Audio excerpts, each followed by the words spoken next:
Bienvenidos a nuestro curso virtual de Contabilidad Gerencial. En esta sesión vamos a presentar y resolver el problema número 2 de este tema número 1. El problema número 2 tiene algunos aspectos interesantes y como tópicos teóricos tenemos que repasar y tener en cuenta la ecuación contable fundamental, activo igual a pasivo más patrimonio neto. Otro concepto interesante es el concepto de ejercicio económico, que el ejercicio económico es ese plazo de 12 meses que cubre todas las actividades del negocio. Muchas veces el ejercicio económico coincide con el año calendario, pero muchas veces no. Y también los conceptos de nuestra unidad, que son bueno, el estado de situación patrimonial, eh, porcentajes verticales, los índices, conceptos de rentabilidad, de liquidez, decisiones de inversión y decisiones de financiación. Muy bien, el problema número 2 dice lo siguiente. Se exhiben a continuación los datos financieros seleccionados de los estados del ejercicio finalizado el 31 de marzo de Salvi Company. Total de activo, 3.600.000, total de activo corriente, 1.600.000, deudas a largo plazo, cuya tasa de interés es el 12%, 500.000, un total de patrimonio neto de 2.400.000, ventas de 4.200.000, intereses ganados sobre deudas a largo plazo 60.000, utilidad neta 280.000. Adicionalmente nos informan que los activos totales al comienzo del año fueron 3 millones, el activo no corriente fue 1.800.000, el patrimonio neto era de 2.200.000, no hubo emisión de deuda a largo plazo durante el periodo analizado y la tasa impositiva de la empresa es de 30%. Dentro de los requerimientos nos solicitan en primer lugar, evalúe, dice, las decisiones de inversión y de financiación de la empresa, que puede diagnosticar, explique. Para cumplir este requerimiento, lo primero que tenemos que poner en juego para la resolución de este problema es esta habilidad que tenemos que ir adquiriendo y desarrollando en nuestra materia, que es interpretar la información contable y no contable para la toma de decisiones. Y en esta habilidad de interpretar es interesante cómo yo organizo los datos. Entonces, a partir de la situación problemática, yo voy organizando los datos. Entonces, lo primero que tenemos que hacer en este problema es organizar los datos. Vamos a organizar los datos, como nos plantea ya acá el problema. Tenemos dos fechas. El inicio del ejercicio, que va a ser el 1 de abril del 2019, y la finalización del ejercicio, que va a ser el 31 de marzo del 2020. Vamos a indicarle una letra. Bueno, entonces vamos a organizar los datos. Entonces, para organizar los datos en estas dos fechas, vamos a utilizar el concepto de un estado de situación patrimonial resumido. Entonces, en el estado de situación patrimonial voy a indicar el activo corriente, el activo no corriente, el activo total, el pasivo corriente, el pasivo no corriente, el patrimonio neto y el pasivo más el patrimonio neto. Esto sabemos ya que es una síntesis de un estado de situación patrimonial. Acá estamos usando el concepto de estado de situación patrimonial en su expresión sintética o agregada.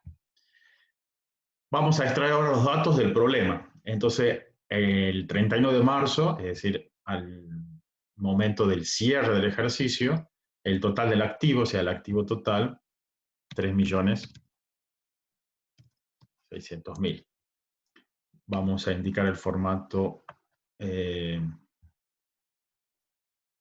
este caso de contable, 3.600.000, el activo corriente 1.600.000, también dice deudas de largo plazo, ese es el pasivo no corriente, 2.400.000. 200.000. Y no nos informa nada más. Finalmente, sigamos leyendo, porque dice que al inicio los activos fueron 3 millones, el patrimonio neto 2.200.000. Entonces al inicio los activos totales acá eran 3 millones. Estoy solamente indicando los datos y ordenándolos. El activo no corriente fue, en este caso, 1.800.000. No hubo emisión de deuda de largo plazo. Y acá el patrimonio neto nos indican 2.200.000.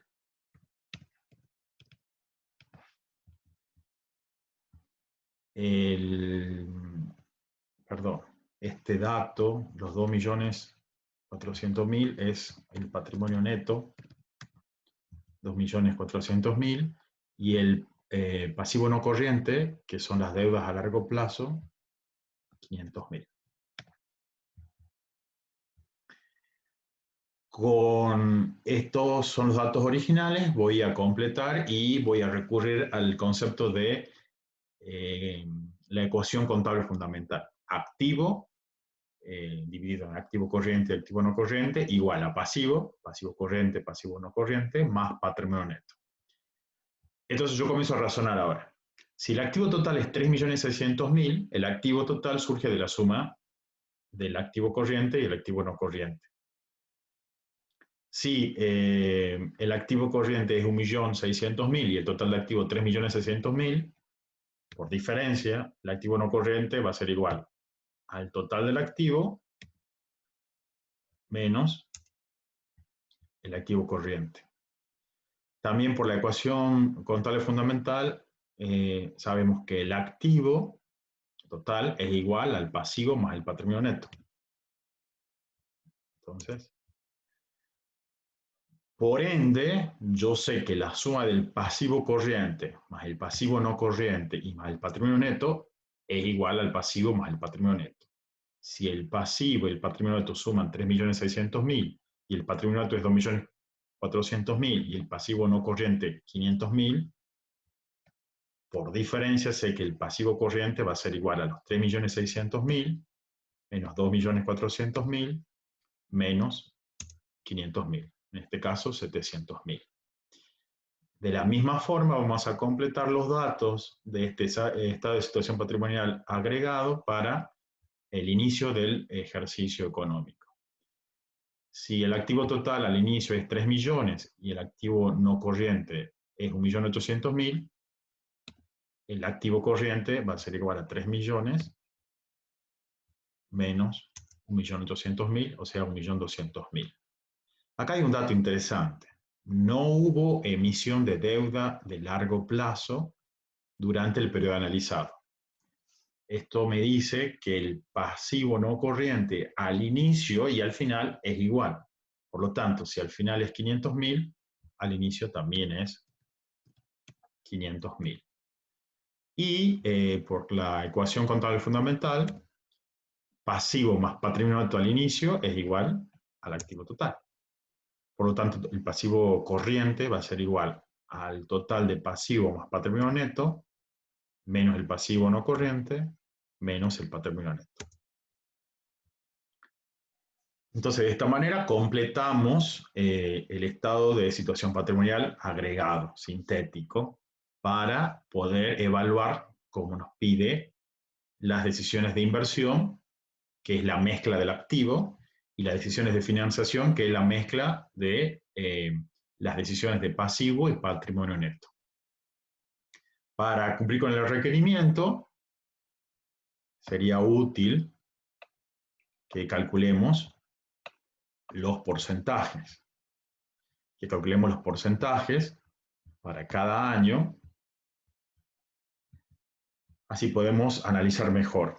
Entonces, tenemos que calcular los porcentajes, en este caso verticales, es el concepto, sobre el activo del inicio. Voy a utilizar F4 y voy a dejar fijo la fila. La fila, de tal manera que yo voy a completar los porcentajes y de esa manera voy a obtener los porcentajes verticales del estado de situación patrimonial sintético. Y a su vez, ¿yo qué necesito? Necesito analizar para cada momento esta mezcla de inversión y de financiación. Esta mezcla de inversión y de financiación me va a permitir evaluar por un lado la liquidez y por otro lado la rentabilidad. Cómo yo tome las decisiones. Entonces yo tengo el activo corriente que lo voy a contrastar con los fondos de corto plazo y el activo no corriente que lo voy a contrastar con los fondos de largo plazo. Con los fondos de largo plazo.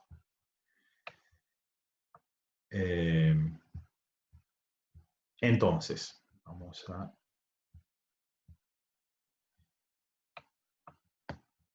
Para resolver el requerimiento, entonces el activo de corto plazo es 40% y los fondos de corto plazo igual al pasivo corriente es el 10%.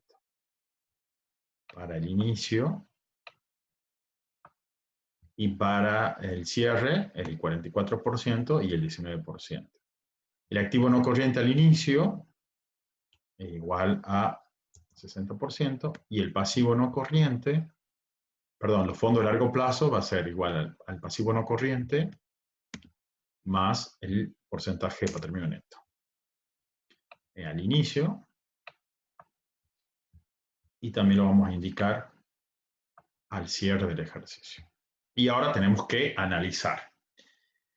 Sabemos, por los conceptos teóricos, que esto es según la empresa.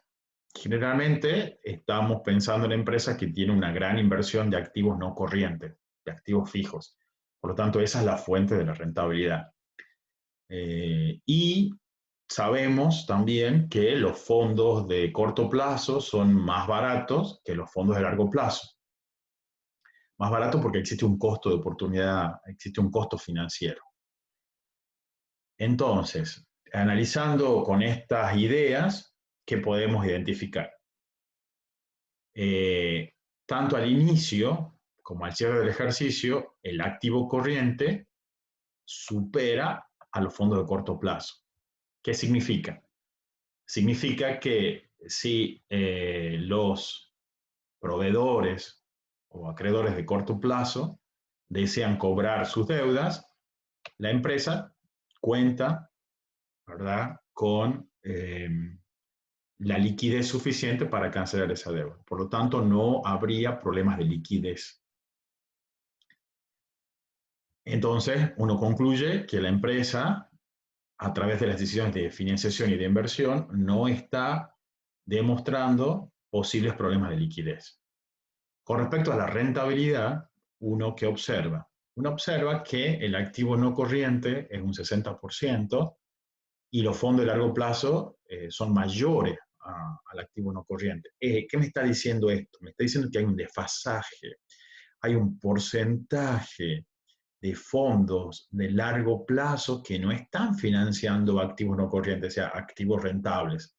Por lo tanto, puedo tener un desfasaje en la mezcla de inversión y de financiación que podría ocasionar un problema potencial de rentabilidad. Y ese fenómeno se presenta tanto al inicio como al final del ejercicio. Por lo tanto, como el activo no corriente es mayor a los fondos de largo plazo, eso implica que con fondos de largo plazo estoy financiando activos corrientes. Y eso podría ocasionar problemas de rentabilidad. Entonces, concluyendo, la empresa no presenta problemas de liquidez, pero sí puede presentar eventualmente algún problema de rentabilidad que lo podemos investigar con otra mirada, que es el requerimiento número 2. En el requerimiento número 2 nos piden que evaluemos la rentabilidad de la empresa con el análisis de Dupont, que puede identificar para la gestión de la empresa a partir de este análisis. Para aplicar el análisis de Dupont, necesitamos contar con algunos datos previos, que son importantes. ¿Qué sabemos de Dupont? Dupont lo que hace es descompone el rendimiento sobre el activo, o sea, el ROA, y el rendimiento sobre el patrimonio neto, el ROE. Y acá es interesante porque el Dupont estaba demostrando esto que nosotros vamos a analizar en toda nuestra materia, que es identificar las fuentes. ¿Cuáles son las fuentes de rentabilidad? Dupont, cuando uno analiza el rendimiento sobre los activos, hay dos fuentes, el margen o la rotación. Y si uno quiere analizar el rendimiento sobre el patrimonio neto, hay tres fuentes, margen, rotación y el multiplicador del activo sobre el patrimonio neto, es decir, la financiación que tiene la empresa. Para ello, para cumplir el requerimiento número 2, necesitamos dos datos, el dato de las ventas y el dato de la utilidad neta. Entonces, vamos a indicar las ventas que ascienden, según el temario, a 4.200.000. Y la utilidad neta, que asciende a 280.000. Vamos a copiar el formato contable. Y ahora vamos a calcular el ROA. Vamos a calcular el ROA, el ROE, para luego descomponerlos. Entonces, el ROA y aplicar Dupont. El ROA, ¿a qué es igual? El rendimiento sobre el activo.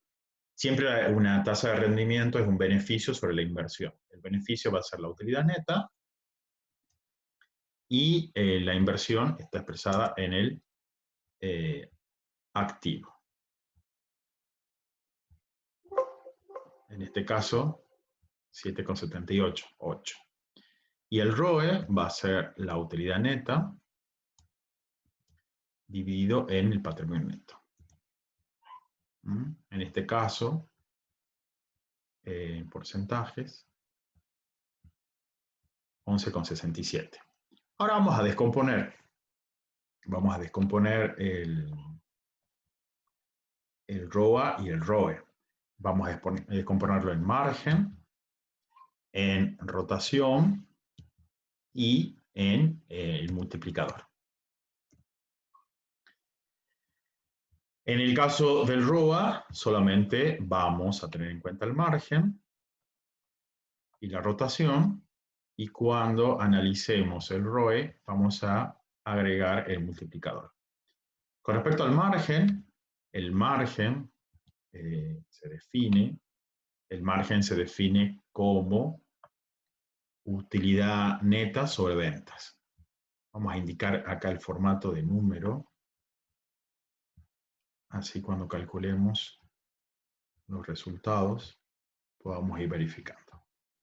Entonces, el margen va a ser igual a la utilidad neta sobre las ventas. Muy bien, un 7%. La rotación es igual a las ventas dividido en el activo, 3.600.000. No hay multiplicador porque es el ROA. Por lo tanto, el ROA es el producto del margen por la rotación. En este caso, es el 8%, 7,78. Y para el ROE, además del margen y de la rotación, necesitamos el multiplicador del activo sobre el patrimonio neto. Si este multiplicador es 1, si es 1, ¿qué significa? Significa que todo el activo es igual al patrimonio neto, es decir, no hay deuda. Si es mayor a 1, hay deuda. Entonces, cuanto más grande sea de 1, implica que la empresa está más endeudada. Y también, para explicar el rendimiento sobre el patrimonio neto, multiplicamos margen por rotación y por el multiplicador.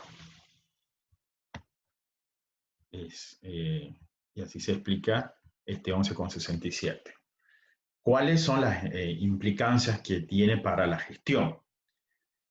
Tenemos un margen neto razonable, pero que si uno lo quisiera mejorar, tendría que analizar o el precio del producto, tratar de aumentar el precio, o analizar los costos y tratar de reducir los costos. En el caso de la rotación es 1,17. Eso me está diciendo que una rotación relativamente baja y uno podría, por supuesto, tenemos que verificar este dato con algún dato de una rotación de la industria o de un competidor. Eso es importante en los índices. Los índices también lo tenemos que comparar en función de otros datos, de otros valores, de otros parámetros.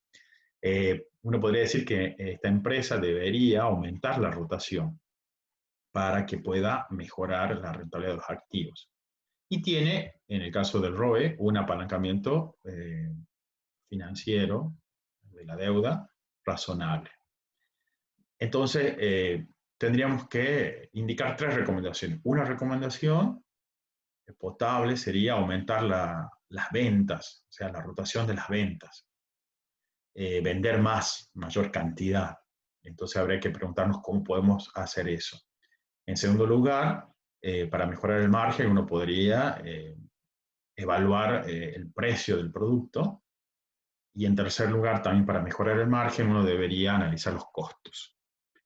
Este problema tiene como principal desafío poner en juego los conceptos de estado de resultado, estado de situación patrimonial, los porcentajes verticales, las decisiones de inversión y de financiación, el concepto de ejercicio económico, las cuentas. Acá hay muchos datos que no se utilizan, entonces también es importante tener en cuenta que hay datos que sirven y datos que no sirven, y esa es una habilidad que tenemos que desarrollar. También tenemos que desarrollar la habilidad de organizar los datos, y también un poco, como decimos siempre nosotros, hacer confesar los datos. En el tema de indicadores financieros, o cualquier indicador, el indicador per se, o sea, por sí mismo, no nos indica nada. El indicador debe estar en un contexto y el indicador nos debe servir para buscar más que respuestas, preguntas. Es el indicador nos tiene que ayudar a generar preguntas, en este caso para evaluar la gestión.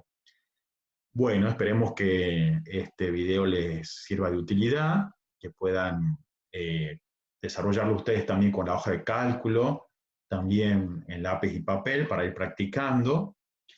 Tenemos el foro de consultas también para que ustedes nos indiquen las dudas que les representa la resolución, y los animamos a seguir en esta modalidad con lectura, consultando los videos, utilizando los foros y sabiendo que nosotros estamos a su disposición para ayudarlos en este aprendizaje, en esta modalidad virtual. Les agradecemos la participación y los animamos a seguir nuestros videos y nuestras clases en el aula virtual. Muchas gracias.